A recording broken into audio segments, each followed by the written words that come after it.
Anyway, Sensei, yeah, this is actually, I'm Benny the Jet Urquidez. And I'm Steve Sexton. You know, actually we're just having a discussion about masters. And, you know, over the years, Grandmasters or grandmasters, super grandmasters. Well, there's sure a lot of them these days, isn't there? You know, again, everybody tries to top the masters. I was at this big function, and I've never seen so many masters in my life. Everybody was masters, grandmasters, super grandmasters, and it went from all ages, from very young in the 20s to the older 60s and 70s. Right. And I thought, hearing masters, and I asked this one person, I said, you call yourself master, and everybody's calling you master. May I ask how you got your master? And he said to me, well, my students gave it to me. And I said, your students are qualified to give you master? And he says, all that matters is they believe I'm master to them, so I'm master. And I said, but you allow everybody else to call you master. He says, if they want to call me master, that's their choice. So I start to recognize that, like black belts, and say, you know, black belt back in the 60s, 50s, early, said you had to be 18 years old to even go into it, and to even think about black belt. But what happened is, as soon as it changed, you know, because actually in the 60s, I got my black belt at 14, and they forced me. And my brother actually, my older brother, kicked me so hard, broke my ribs, sent me to the hospital because he was so angry that I broke tradition. I didn't understand it at first. I thought he would be happy for me, but then I had to fight black belts. And I'm 14, I can't fight black belts. And my brother said, you want to be black belt, you want to be Shodan? That's what you're going to have to deal with. So, and that's what I did. I was fighting all these guys, and then, for some reason, black belt didn't have the meaning. Right. You know, I'm going to give you an example. My grandson said to me, he says, he pointed to this kid, must have been 8, 9, 10 years old, and said, Papa Jet, he's a black belt like you. And I said, well, you know, he is a black belt, but I have a lot of experience over him. I'm older, I have life experience other than the art experience and combat experience over him. But my grandson still said, but he's a black belt like you. And I said, yes, he is. I said, but he hasn't lived life long enough to, you know, and doesn't have the experiences I do. So what can I tell my grandson at that time other than the black belt? All he saw was black belt. He didn't think about age, time, experience behind it. And so the same thing with masters.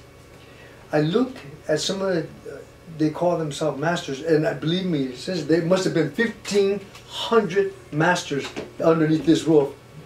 And probably 700 grandmasters. That's getting out of hand too.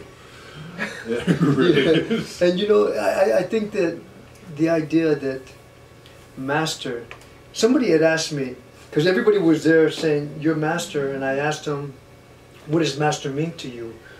What is master? Are you master? And they said, well, you're master. And I said, well, if you call me master, but as far as I'm concerned, I'm sensei. I'm just learning how to master myself.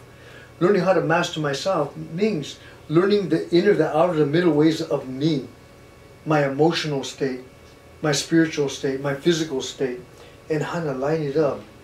And I figure, sensei, once I can understand and learn how to master myself, then my direction is to mastery. Mm-hmm. Now I'm on my way to mastery. So what do you think about that comment? I know that what you just said is for the camera because you told me this story once before, and I remember when you came back, you said, "Oh, I'm so disappointed in what I saw," and I can't agree with you more. I mean, it has gotten so far out of hand, and I mean, they're taking it way above the step of master too, and going to grandmaster and great grandmaster, and now I just heard super grandmaster. I mean, where does this stuff come from?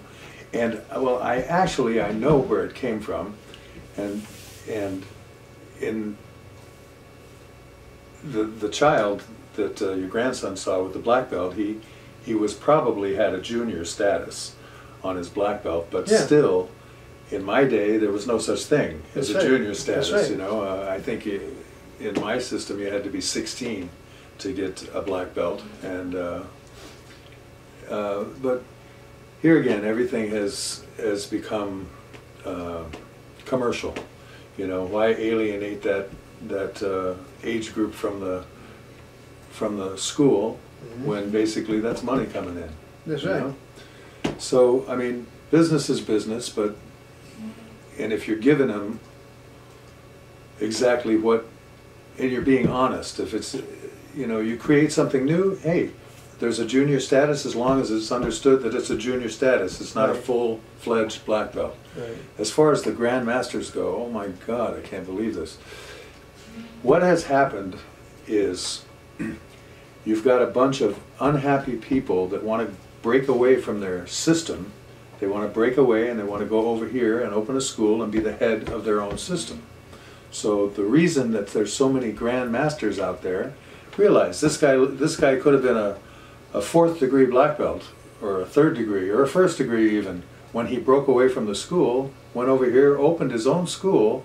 Now he's got his own association, not connected to them anymore, and he is like the president, CEO, and or what they like to say is Grand Master of his association. That's the way this is working these days, and there's so many of them that, I mean, here's a gentleman right here, the Jet. If anybody could call himself the Grand Master of his system, it should be him, but he can't stand that kind of thing. You know, he devised his own system. You know, Bruce Lee did the same thing, but all these other people out there, they haven't done that, you know.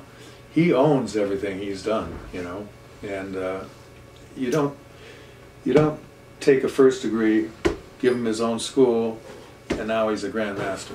It's just way out of line, and it's getting, somebody needs to put a stop to this stuff. I think, you know, it's there is no almost like you know, you have a boxing commission, and it's like,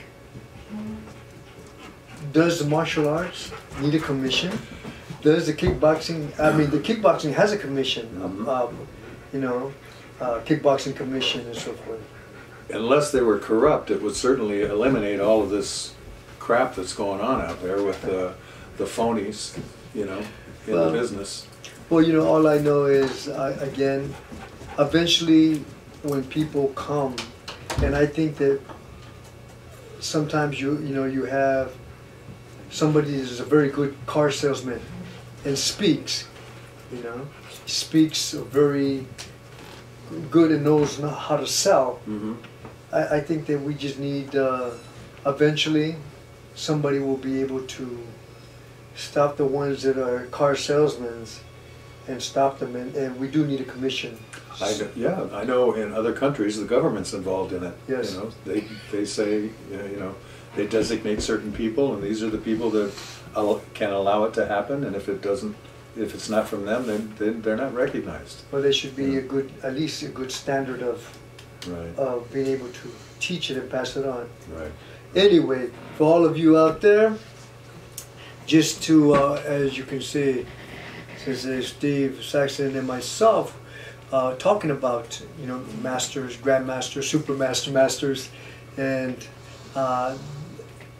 coming soon there will be some type of sanction they will be able to at least maintain the quality of the art. And integrity. Yeah.